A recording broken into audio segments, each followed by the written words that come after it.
आत्मनिर्भर भारत अभियान के तहत बीजेपी ने राजधानी भोपाल से हर घर स्वदेशी का मंत्र दिया है। स्वदेशी का अर्थ है अपने देश में बने सामान का उपयोग, ताकि देश की पूंजी देश के भीतर ही घूमे और अर्थव्यवस्था मजबूत बने।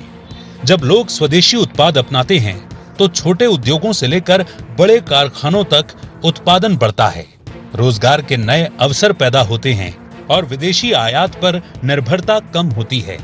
यही कारण है कि इस अभियान के जरिए जनता को स्थानीय उत्पाद खरीदने, अपने उद्योग कारोबार को बढ़ावा देने और आत्मनिर्भर भारत के संकल्प से जोड़ने की कोशिश की जा रही है। हालांकि कांग्रेस का दावा है कि स्वदेशी का नारा तो उनकी पार्टी ने दिया था, खादी भंडार खुलवाकर स्वदेशी को मजबूत करने का काम किया था। वहीं बीजेपी कह रही है कि कांग्रेस के जमाने में सिर्फ खादी भंडार खोलकर दिखावा किया गया, लेकिन फैक्ट्रियां नहीं लगाई गईं, जबकि बीजेपी इसे 3 महीने का जन अभियान बनाकर आत्मनिर्भर भारत का आधार तैयार करना चाहती है। आत्मनिर्भर भारत संकल्प अभियान। भोपाल के बीजेपी ऑफिस में हुई कार्यशाला। हर घर स्वदेशी का नारा। 25 सितंबर से 25 दिसंबर तक अभियान।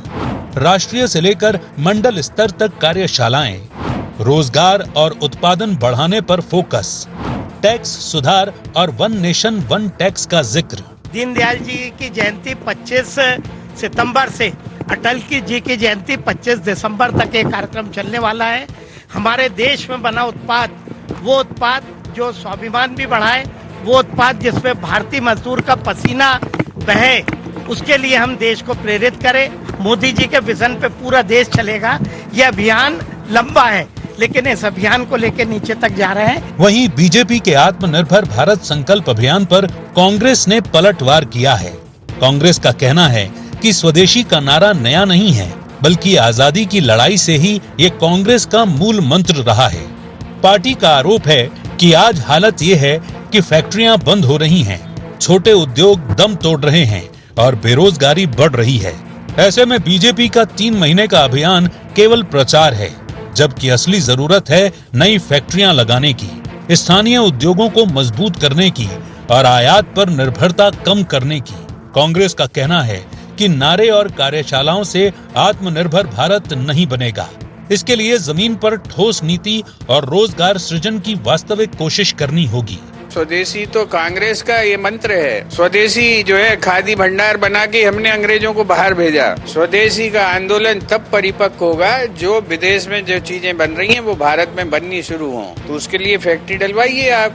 फैक्ट्रियां तो बंद हो रही हैं, तो फैक्ट्री डलाओगे, यहाँ पे माल बनेगा तो स्वदेशी अपने आप आगे बढ़ने लगेगा। बहरहाल बीजेपी अपने आत्मनिर्भर भारत संकल्प अभियान के तहत 3 महीने तक हर घर स्वदेशी का संदेश फैलाने जा रही है। पार्टी का दावा है कि इससे देश में उत्पादन बढ़ेगा, रोजगार के अवसर बनेंगे और भारत वास्तव में आत्मनिर्भर बनेगा। वहीं कांग्रेस का कहना है कि ये अभियान केवल नारा और दिखावा है। ऐसे में देखना ये होगा कि बीजेपी का ये अभियान जमीन पर कितना असर दिखा पाता है। Bureau report, IND 24।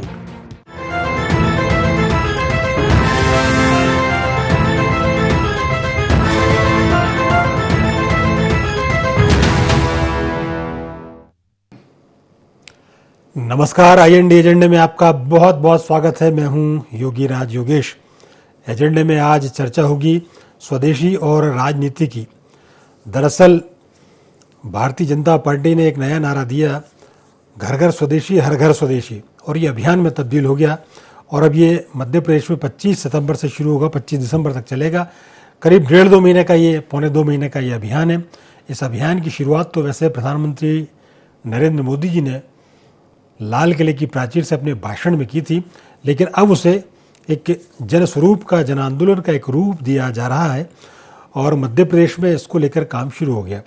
अभी भोपाल में भी देखें तो यहाँ आज ही की बात है, आज मंत्री, मध्य प्रदेश सरकार के मंत्री विश्वास सारंग दुकान पहुँचे और भी राजनीतिक नेता दुकान पे गए और वहाँ स्वदेशी का बैनर लगवाए गए।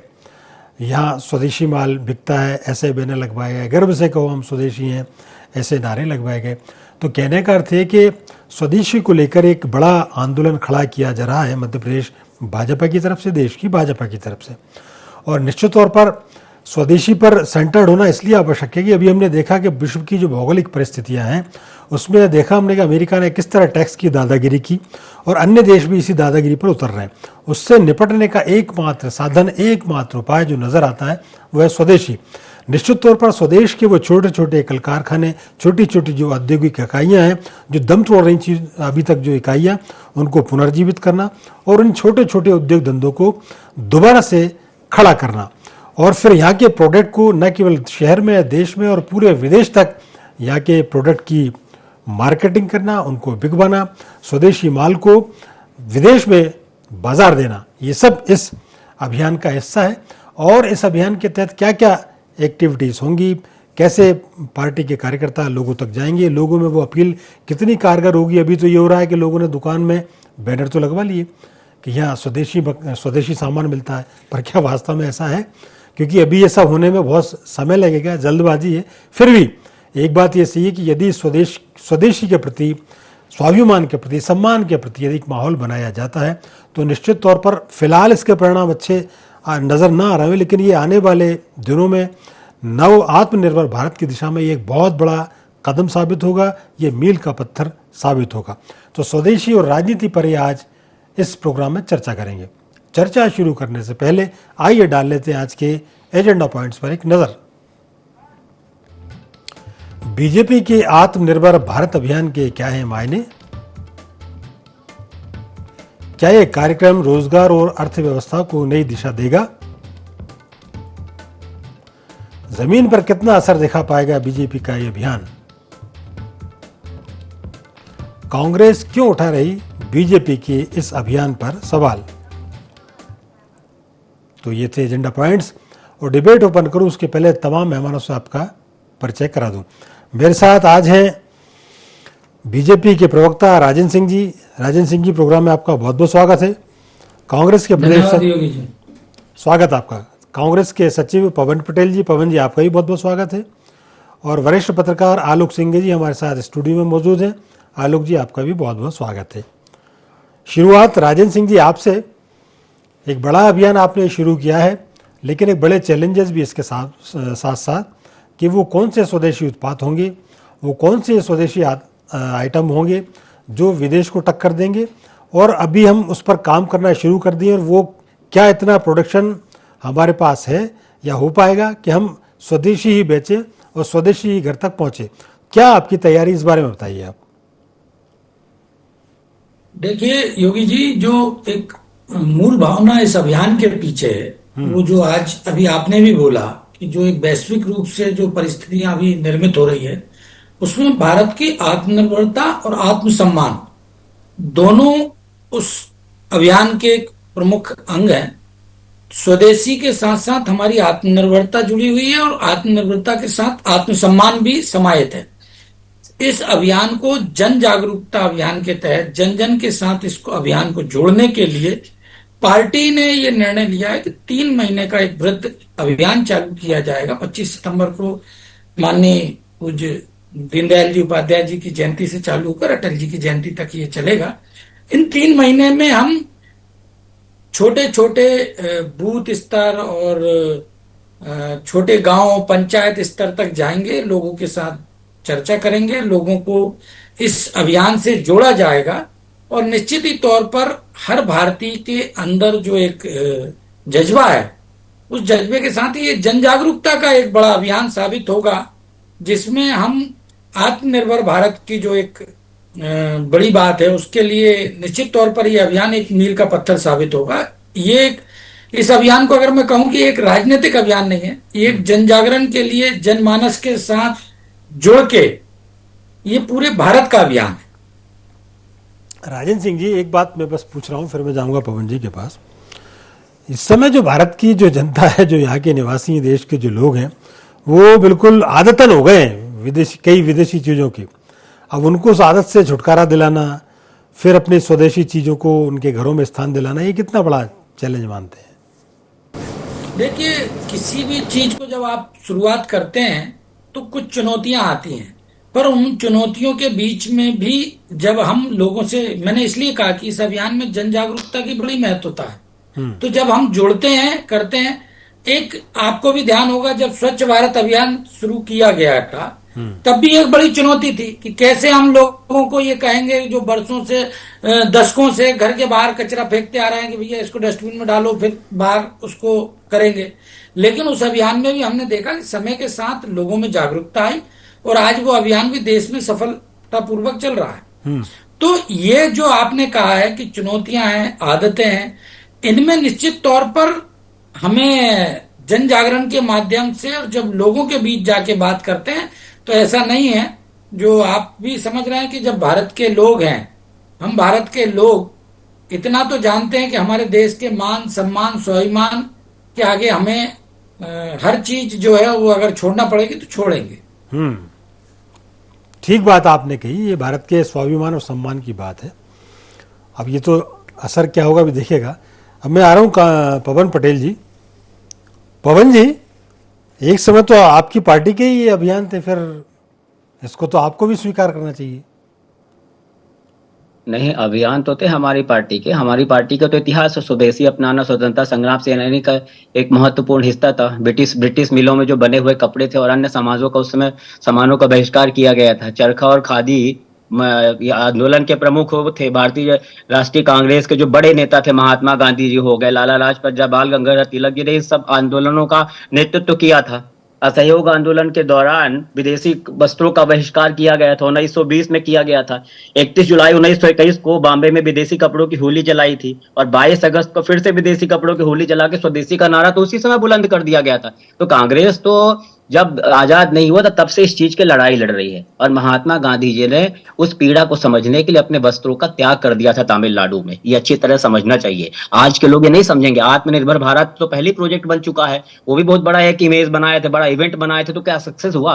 भारतीय जनता पार्टी इवेंट वाली कंपनी है। अब ये बोल रहे हैं कि आदतन, तो मोदी जी आदतन, आपने जैसा बोला तो आप बोल नहीं पाए, नहीं बोल पाए। मोदी जी की आदत है। आप मोदी जी का अगर क्या चीज यूज कर रहे हैं, जर्मन कंपनी का मोंट ब्लांक का लाखों रुपए का पेन यूज करते हैं, बुल्गारी का चश्मा यूज करते हैं, 10 लाख का सूट यूज करते हैं, मोवाडो ब्रांड की घड़ी पहनते हैं। तो जब मोदी जी का देखिए, मोदी जी का एक फंडा है, वो दूसरों को आप नसीहत दोगे लेकिन अपने ऊपर नहीं करेंगे। हमने कहा महात्मा गांधी जी ने अगर वस्त्रों की होली जलाई थी तो क्या मोदी जी ने इन सब वस्त्रों की होली जलाएंगे?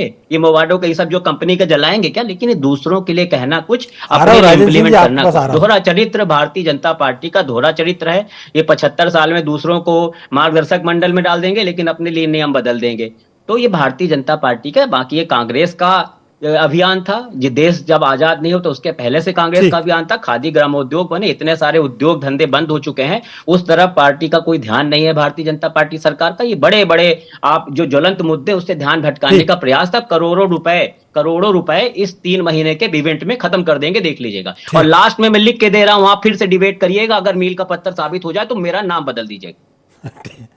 ठीक है, राजेंद्र सिंह जी लिख के दे रहे हैं तो पवन पटेल जी।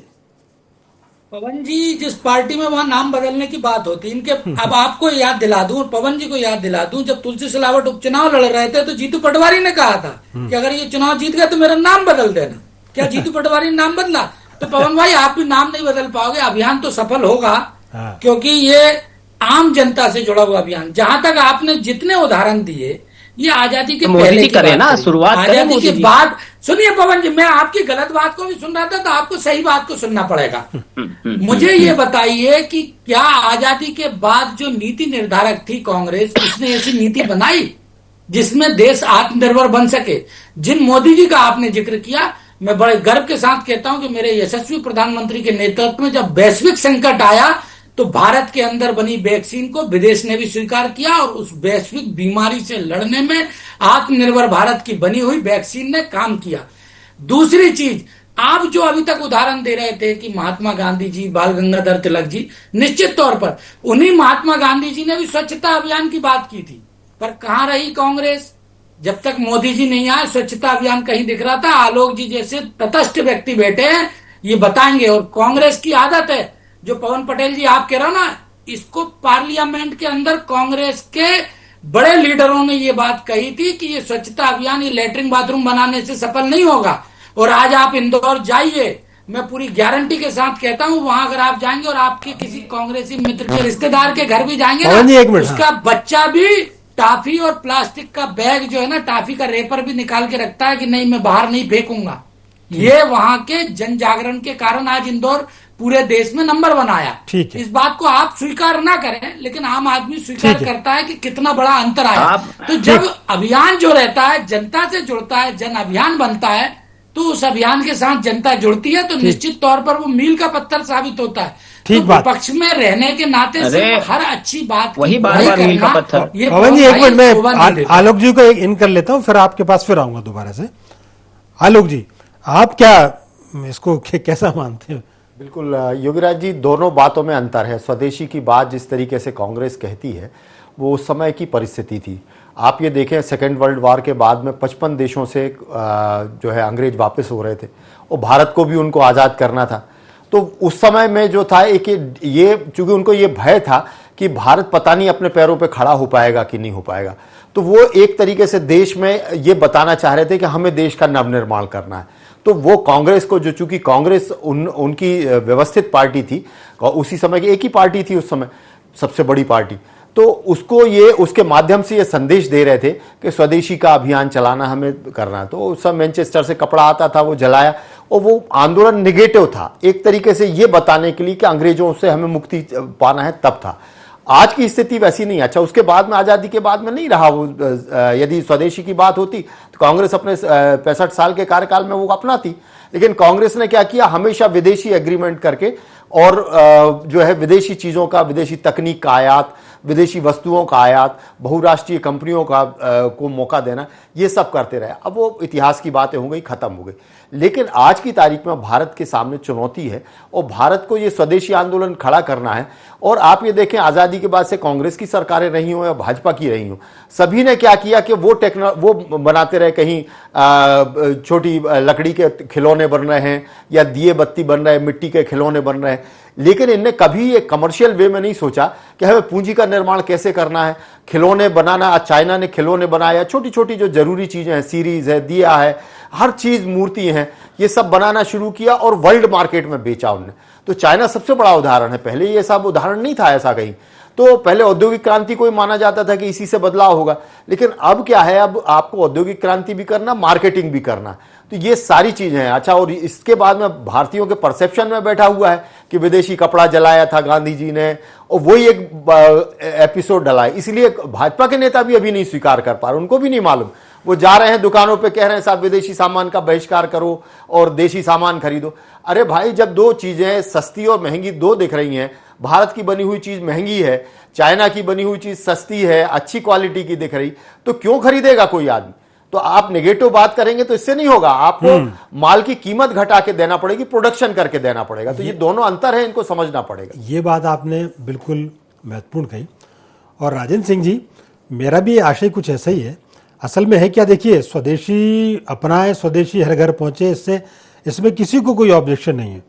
सवाल सिर्फ इस बात का आता है कि जब बिल्कुल आजकल के मॉडर्न खिलौने आपको कम दाम में मिल जाते हैं, या अब जैसे दीपावली आने वाली है और झालर और दिए जो इलेक्ट्रॉनिक हैं वो बड़े आकर्षक मिल जाते हैं और सस्ते में मिल जाते हैं, ऐसे में निश्चित तौर पर स्वदेशी, चूंकि उसमें परिश्रम अधिक लगता है, हमारे यहाँ लेबर ज़्यादा लगती है, तो निश्चित तौर पर उसकी कास्ट बढ़ जाती है। तो ये एक बहुत बड़ा चैलेंज है कि उसकी वो जो मूल्य है उसको लेकर आपको एक तो उसके कंपैरिजन में आपको बनाना पड़ेगा। एक तो ये बात हो गई। दूसरी बात है कि प्रोडक्शन उनका बहुत तेज़ी से होता है, क्योंकि वो अत्याधुनिक मशीनों का इस्तेमाल करते हैं। फिलहाल हम अभी इस मामले में बहुत पीछे हैं। तो ये बात सही है, मैंने पहले भी आपसे कहा है कि ये भारत के आत्मसम्मान, स्वाभिमान के लिए ये आंदोलन बहुत ज़रूरी है। मैं तो ये कह रहा हूँ कि ये केवल 2 महीने, 3 महीने, 4 महीने के आंदोलन होने ही नहीं चाहिए, ये साल भर चलने वाले आंदोलन होने चाहिए, ताकि भारत जितना जल्दी से जल्दी अपने पैरों पर खड़ा हो और आत्मनिर्भर बने। और मैं आपको बस एक उदाहरण देके बात बताऊंगा। भारत की सबसे बड़ी, अभी जो भारत पाकिस्तान के बीच युद्ध हुआ, उसमें उस तोप का यूज़ हुआ क्या नहीं हुआ, लेकिन वो पूरी तरह स्वदेशी थी, और वो इतनी है कि उससे अमेरिका और चाइना तक घबरा रहा है। भारत आज इतनी अत्याधुनिक किस्म के हथियार बना रहा है, सैन्य हथियार, कि आपको एक कदम देश से बाहर रखने की जरूरत नहीं है, यहीं बैठे बैठे आप उसको टारगेट किलिंग कर देंगे। सुपरसोनिक मिसाइल है, मतलब जो ध्वनि की गति से तेज चलती हैं, वो स्वदेशी है। लेकिन इसमें बहुत समय लगा। अब मैं आपके पास आ रहा हूं राजेंद्र सिंह जी, पूरे जो मेरे 2-3 सवाल थे, 1-2 पवन जी के भी, उसका जवाब दे दीजिए। देखिए योगी जी, वो आपके बहुत सारे सवालों में ही मेरा आना था। हाँ, आप भी आ रहे हैं पवन जी, आप भी आ रहे हैं। आपके जवाब भी छुपे हुए। जैसे आपने कहा भारत पाक युद्ध के समय भारत की देसी तकनीक और देसी हथियारों की एक दम रही भारत की, जो हमारे लिए गर्व की बात है। दूसरी चीज आपने कहा एक मूल्य का जो है कीमत वो बड़ी चीज है। मैंने इसलिए कहा कि कुछ चुनौतियां रहेंगी, उनसे निपटने के लिए भी सरकार तैयार है। इसलिए आप देखेंगे अभी आलोक सर भी बैठे हुए हैं कि जीएसटी में जो कमी की गई है वो उसका असर आपको दिखेगा। अब जीएसटी में घेर लेंगे पवन जी अभी आपको जबरदस्ती। तो नहीं जीएसटी में कमी तो की है। और देखिए जब भारत का पैसा भारत के अंदर रहेगा तो अर्थव्यवस्था मजबूत होगी। ये पूरी एक चेन है, इसको हम सिर्फ एक चीज से नहीं जोड़ सकते। तो मैंने, और दूसरी चीज आपने कहा कि आंदोलन, तो मैंने आपको ये स्पष्ट कर दूं कि ये 3 महीने का अभियान है जिससे एक जन आंदोलन खड़ा होगा। ये अभियान मैंने इसलिए कहा कि ये जन जागरण का एक अभियान है, लोगों को आपस में जोड़ने का। लोगों के बीच में अगर कोई बात है, निश्चित तौर पर हमारे जो नीचे काम करने वाले लोग हैं, जो छोटी मजदूरी करने वाले लोग हैं, छोटी फैक्ट्रियों में काम करने वाले लोग हैं, इनमें अगर संबल आएगा पवन जी आपको मैं पूरा समय दूंगा। और एक चीज योगी राज जी, मैं पूरी ईमानदारी से कहता हूं, गैर राजनीतिक बयान है। आप भी, आलोक जी भी और पवन भाई भी, अब ये अंतर आ गया है। आप भी अगर दीपावली पे दिए लेने जाएंगे तो मैं पूरी चुनौती के साथ कह रहा हूं, आपके घर के लोग भी कहेंगे। मैं तो पिछले 2 साल से यहीं की चालन लगाता हूं, यहीं के दिए लगा मैंने यही कहा, जबकि वो थोड़े से अपने को लगता है कि महंगे। आलोक जी भी इस बात को स्वीकार करेंगे कि वो भी देसी लक्ष्मी जी की मूर्ति लाएंगे, देसी दिए लाएंगे। तो ये कहीं ना कहीं एक भावनात्मक रूप से जब आप अटैच होते हैं तो इस चीज को पवन जी के घर में, पवन जी चाहे कांग्रेस के प्रवक्ता के रूप में यहाँ बैठे हैं, लेकिन इनके घर के बच्चे, इनके घर के जो सम्मानित सदस्य होंगे वो भी यही कहेंगे कि हम कुमार के बने हुए दिए लाएंगे। तो जब हम देश से जुड़ते हैं, राजनीतिक बयानबाजी से हटके कह रहा हूं पवन भाई, कि जब हम देश से जुड़ते हैं तो कुछ चीजें हमें लगती है कि शायद ये चाइना के दिए से महंगे हो सकते हैं, लेकिन वहां पे हमारी राष्ट्रीयता और हमारी भावनाएं काम करती है। और यही इस अभियान का मूल मंत्र है कि हम आत्मसात करें उसको, जिससे कि हमारे देश की पवन जी को। जी पवन जी, देखिए हमने बड़ा, आपने बोला कि चाइना की स्पीड बड़ी है, तो हमारे यहाँ भी भाजपा के नेताओं की बतौलेबाजी की फेंकने की स्पीड उनसे ज्यादा है। उस स्पीड को कोई पकड़ ही नहीं सकता। अपन लोगों ने अभी डिबेट किया था एक, आपको याद होगा, जैविक खेती पे। सेम यही कंटेंट था, बता स्वदेशी और उस समय जैविक खेती पे। तो क्या आप जैविक प्रोडक्ट यूज करने लगे? आप, मैं तो नहीं ले पा रहा। आपने उस समय भी बोला था इतना महंगा है, सरकार का ध्यान उस पर है ही नहीं। वो महंगा सस्ता नहीं देखना चाहती, उसको तो ब्रांडिंग करनी है। ये सिर्फ ब्रांडिंग करेंगे, बस करेंगे। हम स्वतंत्रता संग्राम सेनानियों की बात किया तो ये नहीं बताया उस समय संघ की क्या भूमिका थी। 53 साल तक तिरंगे का अपमान किया, आवाज तिरंगे के सबसे बड़े पैरोकार बन जाते हैं। मैंने कहा मोदी जी जितने ब्रांडेड चीजें यूज करते हैं, तो अगर गांधी जी उस समय के लीडर थे, उन्होंने अपने आप को आत्मसात किया, तो मैंने बोला मोदी जी छोड़ेंगे क्या? इसका कोई जवाब नहीं दिया। एफडीआई पे एकदम पूरे दरवाजे खोल दो, और जब कांग्रेस ला रही थी एफडीआई तब आप विरोध कर रहे थे। पहले जीएसटी महंगा था तो उसके ज्ञान गिनाते थे, अरे बाप रे जीएसटी से इतना देश मजबूत होगा। अब जीएसटी खाली कर दिया, कम कर दिए, तो उसके फायदे गिनाने लगे। तो दोहरा चरित्र में भारतीय जनता पार्टी को महारत हासिल है। मैं कहता हूं देश इतने कोई भी काम हो मैं हमेशा स्वागत करता हूं, लेकिन अभी तक का एक्सपीरियंस है, जितने भी आप करेंगे, आपके डिबेट का देखेंगे, हमेशा बड़े बड़े नाम, ये गेम चेंजर होगा, ये मील का पत्थर साबित होगा, हमारे महामानव ने बोला है, मतलब इतने वही लैंग्वेज बार बार हर चीज में, नए पैकेज में।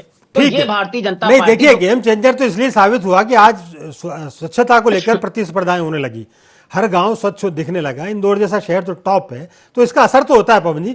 अब मैं एक, चूंकि समय बहुत कम है राजेश सिंह जी, बस मैं एक बार, तो मोदी जी छोड़ दे, मोदी जी करें ना। आलोक जी बड़ा अच्छा बोल रहे हैं, जरा उनको अपन सुन ले एक बार। जी आलोक जी, सिर्फ मोदी जी करेंगे, कांग्रेस के लोग स्वच्छ। ठीक है अरे सबसे बड़ी बतौलेबाजी तो वो, अरे पवन जी और राजेश जी एक मिनट,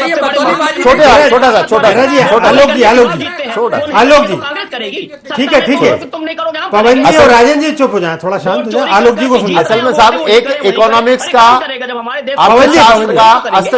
अर्थशास्त्र का एक बहुत मान्य सिद्धांत है जो ये कहता है कि छोटी पूंजी बाजार खा जाता है और बड़ी पूंजी बाजार पे हावी हो जाती है।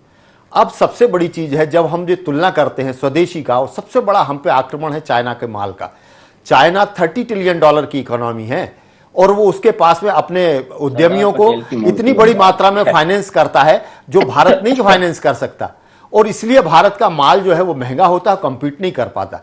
सबसे बड़ी चुनौती है। नारेबाजी अलग बात है, हम ये पब्लिक जन जागरण अभियान चलाएं ये अलग बात है, लेकिन बिजनेस के पीछे पूंजी जब तक हम नहीं इकट्ठी कर पाएंगे तब तक हम उस माल से नहीं लड़ पाएंगे। तो स्वदेशी का सपना जो है उसके साथ में हमें पूंजी निर्माण का सपना भी पूरा करना पड़ेगा, तब ये लक्ष्य पाया जा सके। ये आपने बिल्कुल कंक्लूड वाली बात कही, और निश्चित तौर पर देखिए शुरुआत में चुनौती आती है। बस रायन सिंह जी चूंकि वक्त है इतना ही था, लेकिन एक बात ये जरूर है, चुनौतियों से निपटना भारत बहुत अच्छी तरह जानता है, और भारत ने हाल ही के दिनों में ऐसे उदाहरण पेश किए हैं। एक उदाहरण तो राजन सिंह जी ने यही था कि हम टीका के मामले में, कोरोना टीका के मामले में दुनिया पर सबसे ज्यादा हमने वैक्सीन पूरी दुनिया के लोगों को दी और सस्ती दरों पर दी। ये है स्वदेशी तकनीक का कमाल।